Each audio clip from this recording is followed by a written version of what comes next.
Atenção! Começa agora uma teleaula de inglês do ensino médio. Você vai assistir a teleaula de número 37. Bons estudos!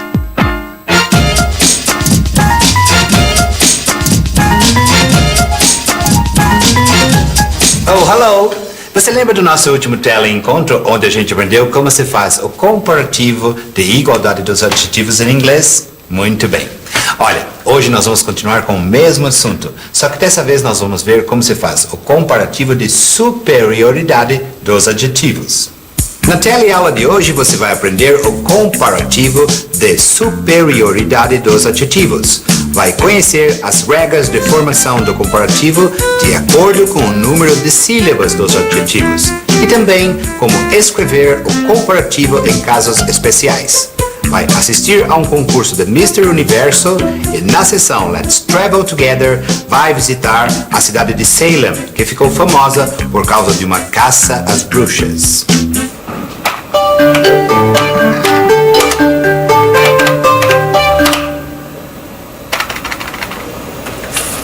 Excuse me?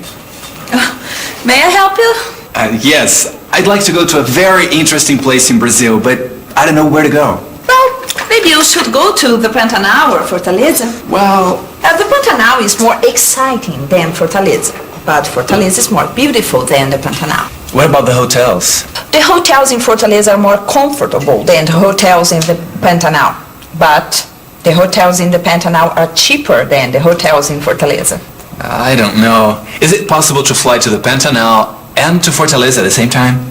Well, Você entendeu a conversa que a Beth acabou de ter com o turista americano?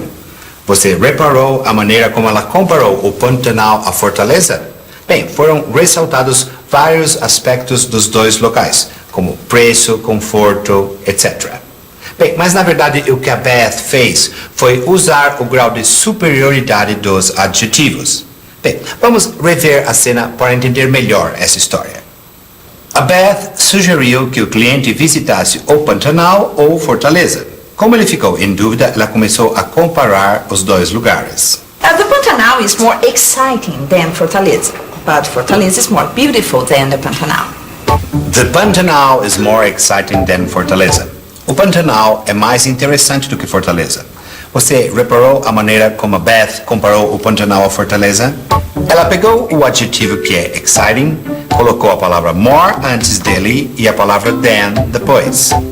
The Pantanal is more exciting than Fortaleza. Bem, e essa regra de usar more antes e than depois vale para todos os casos? Não, não vale. Essa regra vale para adjetivos com duas ou mais sílabas. Como, por exemplo, quando a Beth usou o adjetivo comfortable para descrever quais hotéis são mais confortáveis, os do Pantanal ou os de Fortaleza. Vamos rever. The hotels in Fortaleza are more comfortable than the hotels in the Pantanal. Os hotéis de Fortaleza são mais confortáveis do que os hotéis do Pantanal. Como o adjetivo comfortable tem mais de duas sílabas, ele ganhou um more antes e um than depois. Agora, como será que fica o caso dos adjetivos que têm duas sílabas ou menos? Bem, isso a própria Beth já nos mostrou. The hotels in Fortaleza are more comfortable than the hotels in the Pantanal, but the hotels in the Pantanal are cheaper than the hotels in Fortaleza. Você reparou na diferença agora? O adjetivo usado foi cheap, que quer dizer barato. Como ele tem menos de duas sílabas, eu não pude usar o more antes dele. Eu tive que acrescentar, então, ER. Ou seja, o comparativo de cheap é cheaper.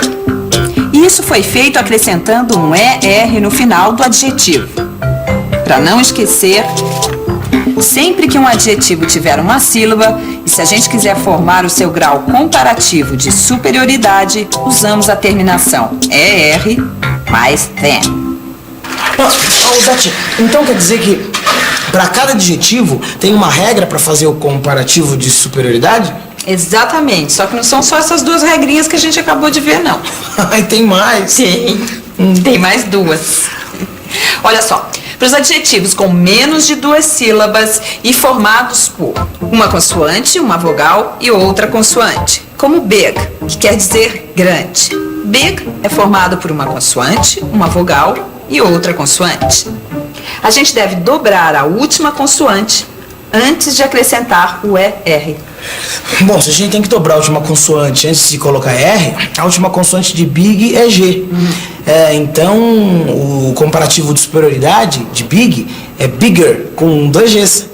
Isso porque big é um adjetivo com menos de 2 sílabas e formado por uma consoante, mais uma vogal e outra consoante. Bom, Beth, mas você falou que ainda tem mais outra regrinha? Bem, para os adjetivos com 2 sílabas terminados em Y, como easy, por exemplo. Easy, que quer dizer fácil. Fácil. A gente, então, substitui o Y por I. I-E-R. Peraí, deixa eu ver se eu entendi. Para formar o comparativo de superioridade dos adjetivos de 2 sílabas terminados em Y, a gente tira o Y e coloca IER no lugar. Como easy, por exemplo. A gente consegue o comparativo easier tirando o Y e acrescentando IR. Ah, esse é mais fácil. Essas são dessas 4 maneiras que você acabou de ver que a gente faz o comparativo de superioridade dos adjetivos em inglês. Para não ficar nenhuma dúvida, reveja comigo essas regrinhas. Para os adjetivos de uma sílaba, a gente deve acrescentar ER mais than. Como nesse exemplo aí. This hotel is cheaper than the Ritz. A outra regra falava dos adjetivos formados por uma consoante, uma vogal e depois mais uma consoante, lembra? Como big, por exemplo, que é formado por uma consoante, uma vogal e outra consoante. Nesses casos, a gente deve dobrar a última consoante antes de acrescentar a terminação ER. Tem também uma regra para os adjetivos de 2 sílabas terminados em Y, que é o caso de easy, um adjetivo de 2 sílabas terminado em Y. Nesse caso, a gente tira o Y e acrescenta I-E-R. E por fim, vamos ver como funciona o comparativo de superioridade para os adjetivos de 2 ou mais sílabas.